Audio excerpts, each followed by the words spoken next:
सापेक्ष समय भौतिक विज्ञानको निष्कर्ष। मूल्याङ्कन मासिकको पूर्णाङ्क 87मा पाठकको कुरो स्तम्भमा छापिएको म अलमली शीर्षकको एक सानो प्रतिक्रियामा एकजना पाठक मित्र BKR विद्रोहीले वैज्ञानिक निष्कर्षको परिधिभित्र पर्ने विषयमा केही महत्त्वपूर्ण प्रश्नहरू उठाउनु भएको रहेछ। त्यो प्रतिक्रिया मूल्याङ्कनको पूर्णाङ्क 86मा प्रकाशित प्रज्ञान रत्नको आइन्स्टाइन र द्वन्द्ववाद सम्बन्धी दार्शनिक लेखमाथि टिप्पणी गर्न लेखिएको रहेछ।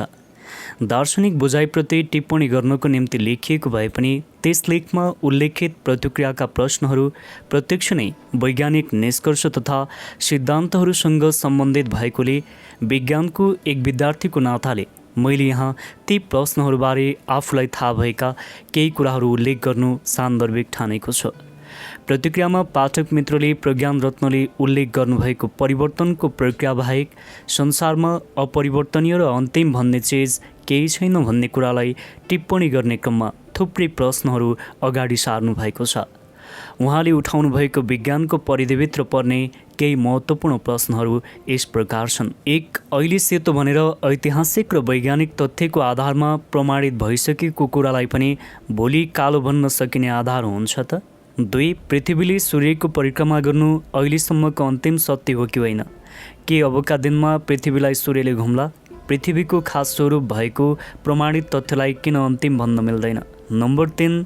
2 जोड 2 बाट 4 हुन्छ भन्ने वास्तविकता अन्तिम सत्य हो कि होइन? नम्बर 4. जुम्ल्याहा बच्चामध्ये एकलाई 79.99% प्रकाशको गतिमा अन्तरिक्षमा पठाउँदा 50 वर्षसम्म ऊ कसरी 6 महिनाको मात्र हुन सक्छ? अन्तरिक्षमा पठाइरहँदा बच्चाको शारीरिक बनावटमा परिपक्वता र परिवर्तन नहोला? के त्यसकै आधारमा समय नै रोकियो वा 50 वर्ष ढिलो भयो भन्न मिल्छ? समय त समान गतिमा कुदै हुन्छ। दिनपछि रात, रातपछि दिन त भएकै मध्ये हुन्छ नि। के बिग्रेको घडीको सुई नघुम्दैमा समय रोकियो या 50 वर्ष अघि जन्मेको बच्चा अहिले 6 महिनाको भयो भन्न सकिन्छ? आइन्स्टाइनले भनेका छन्, हामीले तातेको तावामा हात राख्दा थोरै समय पनि धेरै जस्तो लाग्छ, तर यसको ठिक विपरीत कुनै प्रेयसीसँग गफ गरिरहँदा हामीलाई घन्टौँ गएको पनि समय जस्तो लाग्दैन। यसरी उनले सापेक्षतावादको परिभाषा दिएका छन्। यसको आधारमा तातो हावामा हात राख्ने मानिसको तत्कालीन भ्रमलाई नै आधार मानेर 2 मिनटलाई 2 घन्टा भन्ने भ्रमपूर्ण निष्कर्ष त अर्थिनु भएन। यो त सम्बन्धित व्यक्तिको भ्रमजन्य व्यक्तिगत अनुभव पो भयो, सार्वभौम सच्चाइ त भएन। सामान्यतया सर्वसाधारण मानिसहरू भौतिक यथार्थको गहिराइमा पुगेका हुँदैनन्। त्यसैले उनीहरूले भौतिक यथार्थलाई बढीभन्दा सतहमा बुझ्न खोज्नु स्वाभाविक नै मान्नुपर्छ।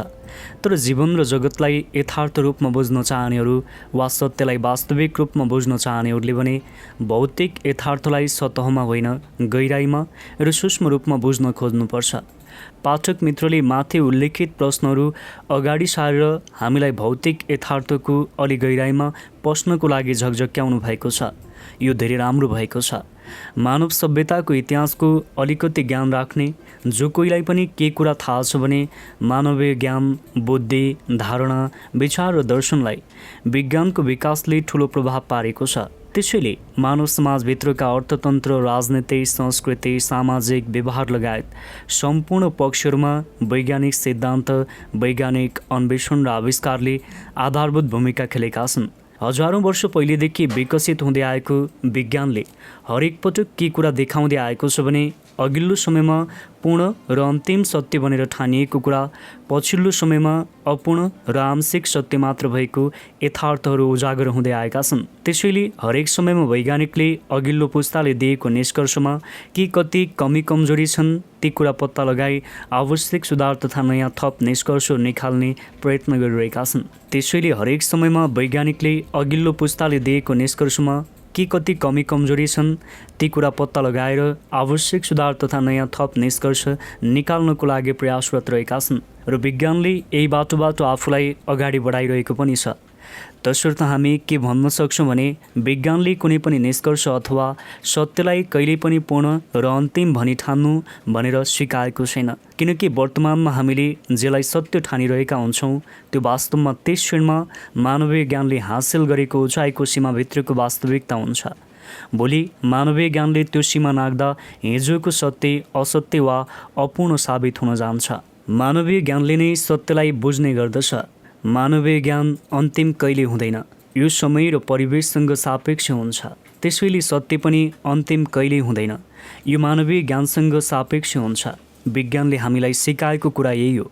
पाठक मित्रले आज सेतो भनेर विज्ञानले प्रमाणित गरेको कुरा भोलि कालो कसरी हुन सक्छ, यसको आशयको प्रश्न अगाडि सार्नु भएको छ। अन्तिम सत्य भन्ने कुरा हुन्न भन्नुको अर्थ हिजो सत्य ठानिएको कुरा जम्मै आज असत्य ठहरिन्छ भन्नु होइन। हिजो सत्यलाई जुन मात्रा र जुन ढङ्गबाट बुझियो, आज त्योभन्दा फरक मात्रा र फरक ढङ्गबाट बुझ्नुले पनि कि हिजो अन्तिम र पूर्ण भनिएको सत्य वास्तवमा त्यस्तो थिएन भन्ने बुझिँदैन, होइन र? सूर्यको किरण सेतो हुन्छ भन्ने कुरा सत्य थियो, तर त्यो सत्य पूर्ण नभई आंशिक सत्य मात्र हो भन्ने कुरा वैज्ञानिक आइज्याक न्युटनले सूर्यको किरणलाई प्रिज्मबाट भित्र छिराई त्यसभित्र लुकेर रहेका 7 रङका किरणलाई पर्दामा उतारेर देखाइदिए। न्युटनले पत्ता लगाएको कुरा पनि पूर्ण र अन्तिम थिएन भन्ने कुरा पछि गएर पत्ता लाग्यो। सूर्यको किरणमा 7 रङका किरण मात्र होइनन्, त्यसभित्र अल्ट्राभायोलेट, इन्फ्रारेड जस्ता अदृश्य किरणहरू पनि हुन्छन् भन्ने कुरा न्युटन पछिका वैज्ञानिकले पत्ता लगाए। तर विज्ञानले के भन्छ भने सूर्यको प्रकाशबारे अहिले मानिसहरूलाई जे जति थाहा छ त्यो पनि अन्तिम र पूर्ण छैन। यसलाई भविष्यले अवश्य अपूर्ण प्रमाणित गरिदिनेछ। पाठक मित्रले पृथ्वीले सूर्यलाई परिक्रमा गर्नु अहिलेसम्मको अन्तिम सत्य हो कि होइन भनी प्रश्न सोध्नु भएको छ। उहाँले कि अबको दिनमा पृथ्वीलाई सूर्यले घुम्ला भनी अर्को प्रश्न पनि अघि सार्नु भएको छ। पृथ्वीले सूर्यलाई गरिरहेको परिक्रमाबारे अहिलेको व्याख्या पूर्ण र अन्तिम नहुन सक्छ, तर यसो भन्नुको अर्थ भोलि सूर्यले पृथ्वीलाई घुम्छ भन्ने निष्कर्ष नै निक्लनेछ भन्ने होइन। 16औं शताब्दीमा महान वैज्ञानिक निकोलस कोपरनिकसले पृथ्वी लगायत सम्पूर्ण ग्रहहरूले सूर्यलाई परिक्रमा गर्छन् भन्ने विचार ल्याए। त्यसअघिसम्म मानिसहरूले 1500 वर्ष पहिले अरस्तोले अगाडि ल्याएको र त्यसको 500 वर्ष पछाडि गणितज्ञ टोलेमीले पुनः व्याख्या गरे पछ्याएको सूर्य तथा सम्पूर्ण ग्रह नक्षत्रहरूले पृथ्वीलाई परिक्रमा गर्छन् भन्ने विचारलाई सत्य मान्दै आएका थिए। कोपरनिकसको विचार क्रान्तिकारी थियो, त्यसैले उनको विचारले विज्ञानको क्षेत्रमा ठूलो तहल्का मचाएको थियो। कोपरनिकसले ग्रहहरूले आफ्नो वृत्ताकार बाटोमा रही सूर्यलाई परिक्रमा गर्छन् भन्ने कुरा गणितद्वारा प्रमाणित गरिदिए। तर कोपरनिकसको विचार आंशिक सत्यता मात्र भएको कुरा 16औं र 17औं शताब्दीका अर्का महान वैज्ञानिक जोहान केपलरले पत्ता लगाए। केपलरले ग्रहहरूको बाटोको सम्बन्धमा कोपरनिकसले भने झैँ ती ठिक वृत्ताकार नभई तिनीहरू दीर्घ वृत्ताकार अथवा अण्डाकारको रूपमा रहेको कुरा पत्ता लगाएका थिए। केपलरको व्याख्या पनि पूर्ण र अन्तिम कहिल्यै भएन, किनकि केपलरले ग्रहहरूले सूर्यलाई किन परिक्रमा गर्छन् भन्ने कुरा कहिल्यै बताएनन्। 17औं शताब्दीमा आएर मात्र वैज्ञानिक न्युटनले केपलरले अपूर्ण छाडेको कुरा पूरा गरिदिए। उनले ग्रहहरूले सूर्यलाई परिक्रमा गर्नुमा गुरुत्वाकर्षण शक्ति जिम्मेदार छ भन्ने प्रमाणित गरेर देखाइदिए। न्युटनपछि 100औं वर्षसम्म ग्रहहरूले सूर्यलाई परिक्रमा गरिरहेको विषयमा न्युटनले अगाडि राखेका कुरालाई नै अन्तिम र पूर्ण सत्यको रूपमा मानिसले लिँदै आए। तर 20औं शताब्दीमा आएर यस सम्बन्धमा नितान्तै नयाँ र भिन्न विचार अगाडि आए। त्यो विचार महानतम वैज्ञानिक अल्बर्ट आइन्स्टाइनले ल्याउनु भएको थियो। आइन्स्टाइनले सन् 1916मा बाहिर प्रकाशमा ल्याएको सामान्य सापेक्षतावादको सिद्धान्त अनुसार गुरुत्वाकर्षण शक्तिको कारणले ग्रहहरूले सूर्यलाई परिक्रमा गर्ने नभई अन्तरिक्षको आकार नै वक्र भएको कारणले गर्दा वक्र सतहमा छोटो बाटो पछ्याउँदै जाने क्रममा ग्रहहरूले सूर्यलाई परिक्रमा गर्न पुगेका हुन्छन्। उनका अनुसार अन्तरिक्ष पहिले विश्वास गरे झैँ चेप्टो नभई वक्र छ। न्युटनको गुरुत्वाकर्षण सम्बन्धी सिद्धान्तले सूर्यको सबभन्दा नजिकका बुध ग्रहको गति र त्यसको व्यवहारबारे सही व्याख्या गर्न सकिराखेको थिएन। तर आइन्स्टाइनको सामान्य सापेक्षतावादको सिद्धान्तले गर्दा बुध ग्रहको गति र व्यवहारलाई उपयुक्त ढङ्गले व्याख्या गर्न सम्भव भयो। यसरी खगोल विज्ञानको इतिहास हेर्दा एक समयमा पूर्ण सत्य जस्तो देखिएको विचार अर्को समयमा आउँदा त्यो आंशिक सत्य मात्र भएको तथ्य लगातार पत्ता लाग्दै आएको देखिन्छ।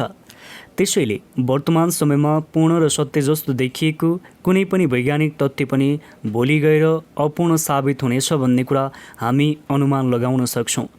पाठक मित्रले पृथ्वीको स्वरूपबारे पनि कुरा उठाउनु भएको छ। वैज्ञानिकहरूले के कुरा पत्ता लगाएका छन् भने 4.5 अर्ब वर्ष पहिले उत्पत्ति हुँदादेखि अहिलेसम्म पृथ्वीको सतहमा लगातार परिवर्तन हुँदै आइरहेका छन्। सुरुमा त पृथ्वी अत्यन्तै तातो गोलो थियो। पहिले पृथ्वीमा न वायुमण्डल थियो न त सतहमा सागर नै थिए। ती सबै पृथ्वी चिसिँदै गएपछि बनेका हुन्।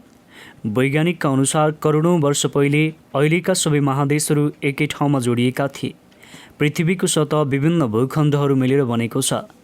यी भूखण्डहरू लगातार सरिरहेका छन्। भूखण्डहरू सर्ने क्रममा करोडौँ वर्ष पहिले एकै ठाउँमा जोडिएर रहेका महादेशहरू अहिले छुट्टिएर अलग रहन पुगेका छन्। अहिले पनि यी भूखण्डहरू सरिरहेका छन्। भारतको गुजरात राज्यमा विनाशकारी भूकम्पको कारणले गर्दा भूखण्डको सराई भएको थियो। त्यसैले करोडौँ वर्ष पछाडिको पृथ्वीको कुरा गर्ने हो भने त्यो अहिले जस्तो अवश्य हुने छैन। त्यसैले पृथ्वीको अहिलेको स्वरूप अन्तिम स्वरूप होइन र त्यस्तो अन्तिम स्वरूप भविष्यमा पनि कहिले हुने छैन। 2 जोड 2बाट 4 हुन्छ, यो सत्य हो। तर यो सत्य आफै पूर्ण छैन, किनकि यो एउटा विशुद्ध अङ्कगणितीय तर्क मात्र हो। यसको अर्थ उस्तै 2 बराबर परिमाण अर्को उस्तै 2 बराबर परिमाणसँग जोड्दा उस्तै 4 बराबर परिमाण हुन्छ भन्ने हो। तर यो अङ्कगणितीय तर्क विज्ञानका अन्य क्षेत्रमा एउटै किसिमले लागू नहुन सक्छ। जस्तो सामाजिक विज्ञानमा मानवीय व्यवहारको कुरा गर्ने हो भने 2 जना उत्तिकै बलवान मानिसले जति मात्राको काम गर्छन् तिनीहरूमा अर्को उत्तिकै बलवान 2 जना मानिस थपिँदा उनीहरू सबैले गर्ने कामको मात्रा ठिक दोब्बर हुन्छ भन्ने हुँदैन। त्यो दोब्बरभन्दा कम वा बढी पनि हुन सक्छ। 2 जना मन परेका मान्छे थपिएमा सबैजना उत्साहित भएर 4 जनाले सामान्यतया गर्ने भन्दा बढी काम गर्न पनि सक्छन्। अथवा मन नपर्ने मान्छे थपिएमा 4 जनालाई दिक्क लागेर सामान्यतया 4 जनाले गर्न सक्ने भन्दा कम मात्र काम पनि गर्न सक्छन्। समाज विज्ञानले यो कुरालाई प्रष्टसँग स्वीकारेको पनि छ। त्यसैले 2 जोड 2 बराबर 4लाई सबै क्षेत्रमा लागू हुने निरपेक्ष सत्यको रूपमा लिन मिल्दैन। पाठक मित्रले उठाउनु भएको सबभन्दा महत्त्वपूर्ण टिप्पणी समय चाहिँ सापेक्ष हुन्छ कि निरपेक्ष हुन्छ भन्ने सवाल हो। उहाँ प्रश्न गर्नुहुन्छ, जसलाई हामीले माथि पनि उल्लेख गरिसकेका छौँ। जुम्ल्याहा बच्चामध्ये एकलाई 79.99% प्रकाशको गतिमा अन्तरिक्षमा पठाउँदा 50 वर्षसम्म ऊ कसरी 6 महिनाको मात्र हुन सक्छ। अन्तरिक्षमा पठाइरहँदा बच्चाको शारीरिक बनावटमा परिपक्वता र परिवर्तन नहोला? के त्यसकै आधारमा समय नै रोकियो वा 50 वर्ष ढिलो भयो भन्न मिल्छ? समय त समान गतिमा कुदेको कुदै हुन्छ। दिनपछि रात, रातपछि दिन त भएकै हुन्छ। के बिग्रेको घडीको सुई नघुम्दैमा समय रोकियो या 50 वर्ष अघि जन्मिएको बच्चा 6 महिनाको भयो भन्न मिल्छ? पाठक मित्र, हामीमध्ये अधिकांशको धारणा के रहेको छ भने समय निरपेक्ष छ, अर्थात् समय जुनसुकै स्थानमा र जस्तोसुकै अवस्थामा पनि एउटै हुन्छ। विज्ञानमा 17औं शताब्दीका महान वैज्ञानिक सर आइजाक न्युटनको पनि यही धारणा रहेको थियो। तर समय निरपेक्ष हुन्छ भन्ने कुरा सत्य होइन। 20औं शताब्दीमा अर्का महानतम वैज्ञानिक अल्बर्ट आइन्स्टाइनले प्रमाणित गरिदिनुभयो। समयको कुरा गर्दा यो के हो र यसको मापन कसरी हुन्छ भन्ने सवाल उठ्छ। सामान्यतया हामी के देखिरहेका छौँ भने बिहान घाम उदायो, दिन सुरु भयो र साँझ घाम अस्ताएपछि रात सुरु भयो। त्यसै गरी भोलिपल्ट घाम उदाउँदा फेरि अर्को दिन सुरु हुन्छ र यो क्रमले दिनहरू हिजोबाट आज, आजबाट भोलि हुँदै बित्दै गएर हप्ता, महिना र वर्ष बित्न पुग्छ। यसबाट हामी एक खालको समयलाई अनुभूत गर्दछौँ। समयको यही रूपलाई मात्र लिँदा पनि समय एउटै छैन। जस्तो पृथ्वीमा रहनेका लागि दिन र रात जति लामो हुन्छ, चन्द्रमा, मङ्गल ग्रह वा अन्य ग्रहहरूमा रहनेका लागि दिन र रातको लम्बाइ त्यति नै हुँदैन। किनकि आफ्नो धुरीमा रही पृथ्वीले जुन गतिमा आफ्नै फन्का मार्छ, चन्द्रमा लगायत अन्य ग्रहहरूले त्यही गतिमा मार्दैनन्। त्यसैले पृथ्वीभन्दा बाहिर अन्य ग्रह उपग्रहहरूमा दिन र रात पृथ्वीमा भन्दा फरक हुन्छ। दिन र रात समयका एउटा रूपहरू भएकोले समयको स्थानसँग अभिन्न नाता रहेको बुझिन्छ। अर्को कुरा, पृथ्वीभित्र के कुरा गर्ने हो भने पनि करोडौँ वर्ष पहिलेको पृथ्वीको एक दिन एक रातको लम्बाइ र अहिलेको एक दिन एक रातको लम्बाइ फरक भइसकेको छ। किनकि करोडौँ वर्ष पहिले पृथ्वीले आफ्नो धुरीमा जुन गतिमा आफ्नै फन्को मार्थ्यो, अहिले त्यही गतिमा मार्दैन र यो अझै क्रमशः परिवर्तित हुँदै गइरहेको छ। वैज्ञानिकहरूले के पत्ता लगाएका छन् भने करोडौँ वर्ष पहिले पृथ्वीको एक दिन एक रात अहिलेको समयको इकाइको हिसाबबाट गणना गर्दा त्यो 24 घन्टा नभई 21 घन्टाको मात्र थियो।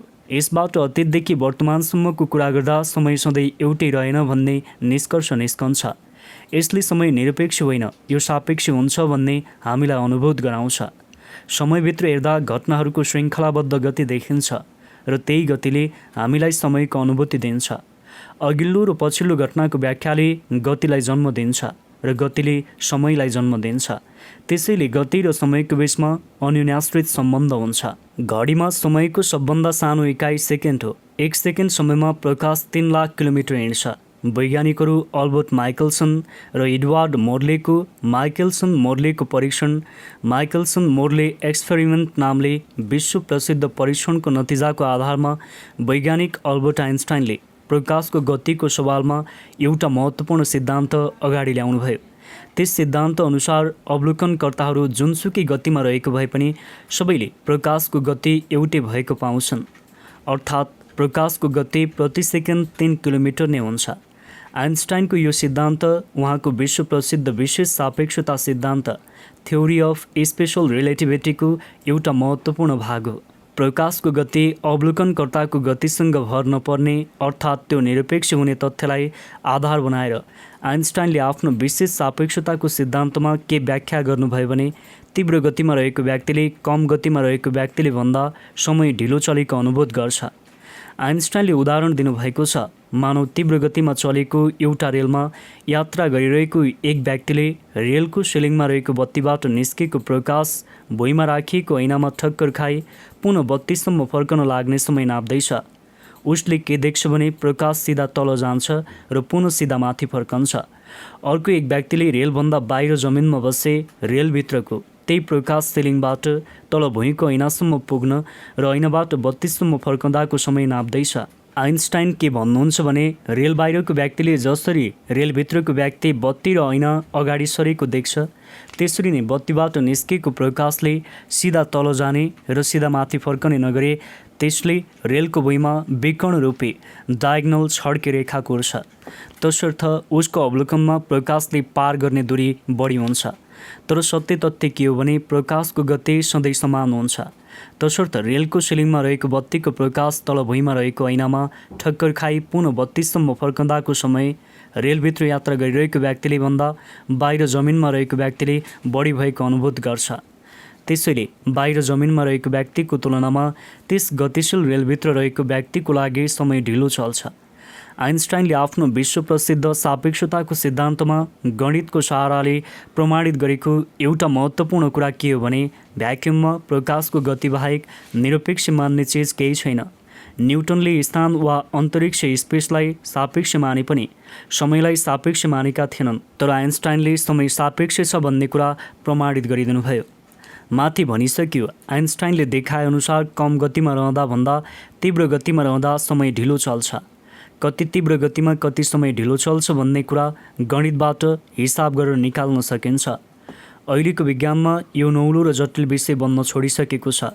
वैज्ञानिकले सापेक्ष समय पछिल्लो भौतिक विज्ञानको निष्कर्षको रूपमा लिएका छन्। जुम्ल्याहा 2 बच्चामध्ये एकजनालाई 79.99% प्रकाशको गतिमा अन्तरिक्षमा पठाउँदा 6 महिनाको हुँदा उसैसँग जन्मेको पृथ्वीमा रहेको अर्को बच्चा चाहिँ बच्चाको रूपमा बाँकी नरहे 50 वर्षको बुढो मान्छे भइसक्छ। त्यस्तो भन्नुको अर्थ माथि उल्लेखित गतिमा रहँदाको 6 महिनाको समय र पृथ्वीको 50 वर्षको समय एउटै हो भन्नु हो। त्यसैले त्यस कुरालाई तर्कको तहमा नै बुझ्नुपर्छ। सत्य के हो भने अहिलेको वैज्ञानिक विकासको धरातलमा त्यो तर्कको रूपमा आएको उदाहरणलाई व्यवहारमा परीक्षण गर्न सक्ने स्थिति छैन। तर वैज्ञानिकले आइन्स्टाइनको तीव्र गतिमा रहँदा समय ढिलो चल्छ भन्ने सिद्धान्तलाई अन्य परीक्षणहरूबाट पुष्टि गरिसकेका छन्। उदाहरणको लागि वैज्ञानिकहरूले अत्यन्तै ठिक समय दिने 2 पारमाणिक घडीहरू लिएर एउटालाई सुपरसोनिक जेट विमानमा राखी पठाए र अर्कोलाई जमिनमै राखी छोडे। पछि सुपरसोनिक जेट विमानमा रहेको घडी र पृथ्वीको सतहमा अचल अवस्थामा रहेको घडीको समय दाँजेर हेर्दा पहिलो घडी पछिल्लो घडीभन्दा केही ढिलो भएको पाइयो। तर त्यो घडी पाठक मित्रले भने जस्तै बिग्रेको घडी वा जेटमा राखी पठाएपछि बिग्रन गएको घडी होइन।